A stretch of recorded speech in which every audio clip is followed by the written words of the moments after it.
But the Supreme Court today, 6-3 decision written by Justice Brett Kavanaugh, said states, school districts can draw lines based on biological sex when it comes to sports teams in schools. And so that is... Wait, did you catch that? The Supreme Court just handed down a massive ruling that is completely shattering the sports world as we know it. A setback for Becky.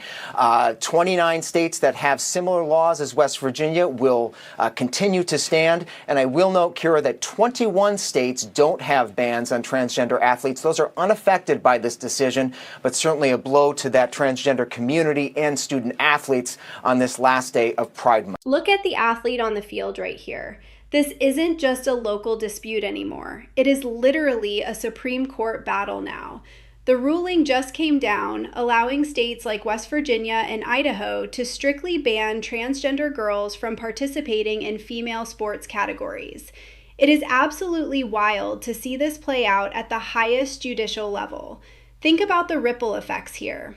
We are looking at a scenario where student athletes across the country are caught in the middle of a massive legal and cultural shift.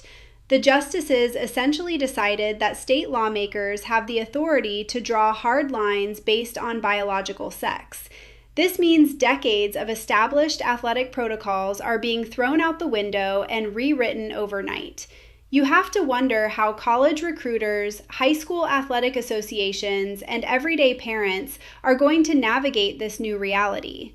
The sheer scale of this decision cannot be overstated, as it sets a precedent that will likely trigger a tidal wave of similar legislation in dozens of other states almost immediately. Okay, fine. This is going to go both ways. That means when LeBron James decides tomorrow that he wants to be a woman, he is a woman. That's how he identifies. Right? Then you're going to have to allow him to play in the WNBA, where he's going to proceed to score 865 points a night. And we're going to be fine with that, aren't we? Look at the argument being made right there regarding men infiltrating women's leagues. The LeBron James analogy is honestly the exact talking point dominating sports radio right now. People are genuinely asking what happens if a top-tier male athlete suddenly identifies differently. Would they just absolutely obliterate the competition? It is a fascinating hypothetical that is quickly becoming a reality in some local jurisdictions. The core of this debate completely revolves around the physical differences established by biology versus the modern understanding of gender identity. When you hear commentators breaking it down like this, you realize how deeply polarized the sports community has become. Coaches, athletes, and fans are entirely split on whether inclusion should trump biological realities, or if preserving the traditional female category is the only way to ensure fair competition. It is a massive collision of civil rights and athletic integrity, and nobody seems to have a compromise that satisfies both sides. We are watching the complete redefining of competitive sports happen in real time. The transgender community, it was last year, they were not recognized to have some sort of specific class that the Constitution recognized, like race, like religion, like gender. So I think this is just a continuation of that. It'd be interesting to really dig through the opinion, though, to see if it can be challenged when states do, in fact, allow men to compete in women's sports, and whether those women can challenge it under a violation of equal protection. Notice the cyclists in the background of that shot. This is where the rubber meets the road on the legal front. The legal analysts are pointing out something huge. The Constitution doesn't currently recognize gender identity as a protected class in the exact same way it does race or religion. Because of that specific legal loophole, states are finding the runway to pass these restrictive sports bans without getting immediately struck down by lower courts. It is a massive tactical victory for conservative lawmakers who have been pushing for these restrictions for years.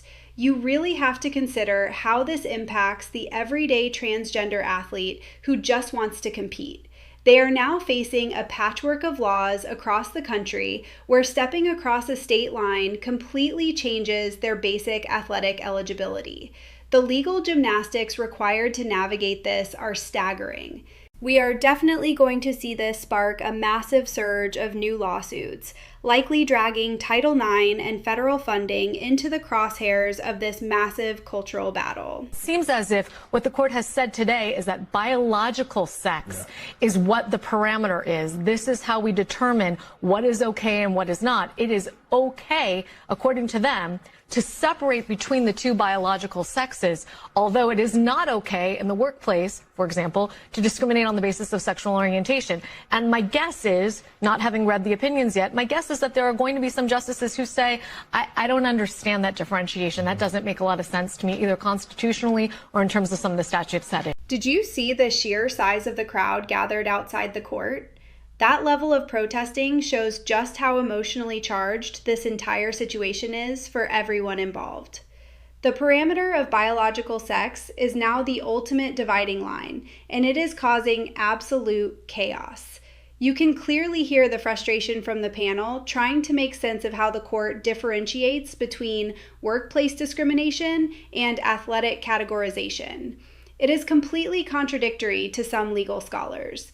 On one hand, you cannot be fired for your gender identity, but on the other hand, you can be barred from stepping onto a running track.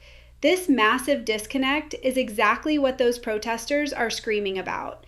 They view this as a targeted rollback of human rights, while the other side views it as the ultimate protection of women's spaces. The intensity of this standoff is only going to escalate as more states take this Supreme Court green light and start drafting even stricter guidelines for local high schools and universities. Now, the U.S. Supreme Court has ruled in favor of Idaho and West Virginia laws, these are state laws now, that ban transgender athletes from participating on female sports teams.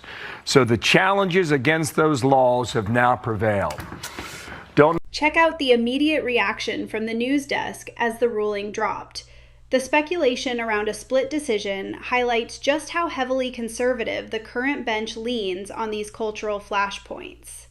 Leaving this decision entirely up to the individual states is basically the exact same playbook we saw used with Roe v. Wade. It is a massive, decentralized shift of power back to local legislatures. What this actually means on the ground is that your zip code now completely determines your rights on the playing field. If you live in a deep red state, the door is completely slammed shut. If you live in a blue state, the protections remain intact. This creates an incredibly fractured environment for national tournaments and traveling sports leagues. Imagine trying to organize a nationwide high school track meet when a third of your athletes might be legally banned from competing depending on which state happens to be hosting the event. It is an absolute logistical nightmare. Drop a comment below. Whose side are you on? I'll see you in the next one.